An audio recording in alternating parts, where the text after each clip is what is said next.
आज आपण सालपटवाली मूग डाळीचे पौष्टिक असे डोसे याची आणि चटणीची रेसिपी बघणार आहोत। तर चला बघूया, रेसिपीकडे वळूया। एक वाटी मी इथं सालपटची मूग डाळ घेतलेली आहे आणि ती आता व्यवस्थित निवडून आणि आपल्याला भिजत टाकायची आहे 4 ते 5 तासासाठी। आपल्या मूग डाळीला 4 ते 5 तास झालेले आहे, भिजून झालेली आहे डाळ व्यवस्थित एकदम, बघू शकतात तुम्ही। आता आपल्याला ही 3 ते 4 पाण्याने व्यवस्थित धुवून घ्यायची आहे। जे याच्यावरचे थोडेफार सालपट असतात ते आपले काढून घ्यायचे आहे आपल्याला बाजूला, थोडेफार निघतील तेवढे, आणि स्वच्छ डाळ धुवून घ्यायची आपल्याला। डाळ व्यवस्थित 3 ते 4 पाण्याने स्वच्छ धुवून झालेली आहे, बघू शकतात तुम्ही। आता आपल्याला ही डाळ जी आहे आपल्याला वाटून घ्यायची आहे। मिक्सरचं भांडं घ्यायचं आहे आणि व्यवस्थित त्यात थोडी थोडी करून आपल्याला व्यवस्थित डाळ बारीक अशी एकदम वाटून घ्यायची आहे। ह्यामध्ये आपल्याला थोडंसं पाणी टाकायचं आहे आणि पातळसर असं आपल्याला वाटून घ्यायचं आहे। आणि मी कढीपत्ता घेतलेला आहे, थोडासा अद्रक घेतलेला आहे, थोडंसं 7 ते 8 ह्या हिरव्या लाल मिरच्या घेतलेल्या आहे। तुम्ही हिरव्या पण घेऊ शकतात, पण मी लालचा वापर करत आहे, त्याच्याने कलर खूप छान येतो। आणि मी 5 ते 6 लसूणच्या पाकळ्या घेतलेल्या आहे। आता हे मी सगळं एकदम बारीक पेस्ट करून घेते आणि पूर्ण डाळ मी आता दळून घेते, मग तुम्हाला दाखवते।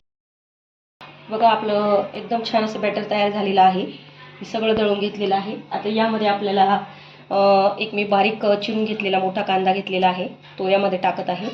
हिरवी सिमला मिरची मी घेतलेली आहे एक, ती टाकून घेत आहे। आणि लाल सिमला मिरची ती एक टाकून घेत आहे। तुम्ही यामध्ये दुसरे पण व्हेजिटेबल्स वगैरे वापरू शकतात लहान मुलांसाठी, किंवा मुलं खात नसतील तर। आणि चवीनुसार मीठ टाकून घ्यायचं आहे आपल्याला। एकदम हेल्दी रेसिपी आहे मैत्रिणींनो, नक्की ट्राय करून बघा। आणि खाण्यासाठी बी खूप चविष्ट लागते, आणि ज्यांना ॲसिडिटी वगैरे होते त्यांना ह्या एकदम बेस्ट ऑप्शन आहे ब्रेकफास्टसाठी। आपलं हे मिश्रण तयार झालेलं आहे। आता आपण हे 5 मिनिटासाठी बाजूला ठेवून देऊया। आपण आता चटणीची तयारी करूया। चटणीसाठी मी इथं 2 टमाटे चिरून घेतलेले आहे, मध्यम आकाराचेच घेतलेले आहे। एक मध्यम आकाराचा कांदा चिरून घेतलेला आहे जाडसर। 3 ते 4 लसूणच्या पाकळ्या घेतलेल्या आहेत, थोडंसं आल्याचं तुकडं घेतलेलं आहे, थोडासा कढीपत्ता घेतलेला आहे। तुम्ही कोथिंबीर पण टाकू शकतात। आणि लाल सुक्या मिरच्या घेतलेल्या आहे मी 4 ते 5, तुम्ही हे तुमच्या प्रमाणात घेऊ शकतात। आणि चवीनुसार आपल्याला मीठ टाकून घ्यायचं आहे यामध्ये, आणि व्यवस्थित याची मिक्सरमधून पेस्ट करून घ्यायची आहे। बघा, मिश्रण छान वाटून झालेलं आहे आपलं चटणीचं।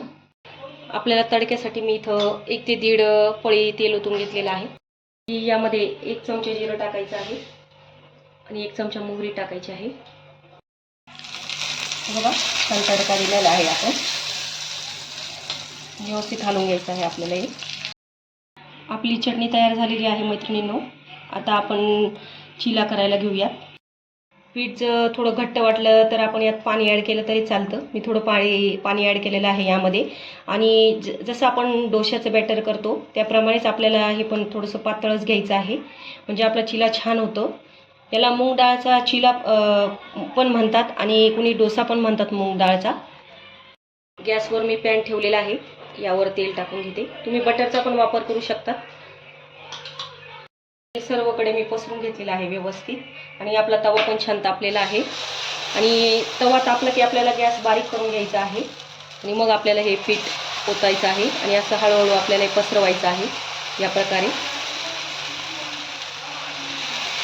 बघा किती सुंदर होत आहे।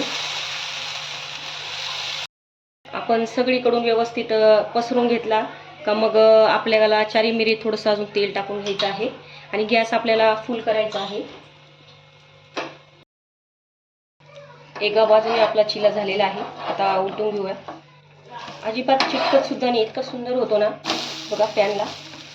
आता दुसऱ्या बाजूने पण व्यवस्थित आपल्याला भाजून घ्यायचं आहे, थोडंसं तेल ॲड करायचं आहे आपल्याला, आणि छान भाजून घ्यायचं आहे दुसऱ्या बाजूने पण। दुसऱ्या बाजूने पण आपला चिला तयार झालेला आहे, बघू शकता तुम्ही किती छान कलर आलेला आहे।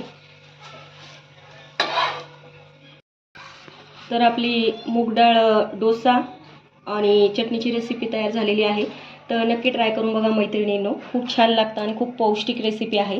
तर नक्की ट्राय करून बघा माझी रेसिपी। माझे व्हिडिओ आवडत असेल तर माझ्या चॅनलला सबस्क्राईब करा, लाईक्स करा, कमेंट करा आणि मला सपोर्ट करा।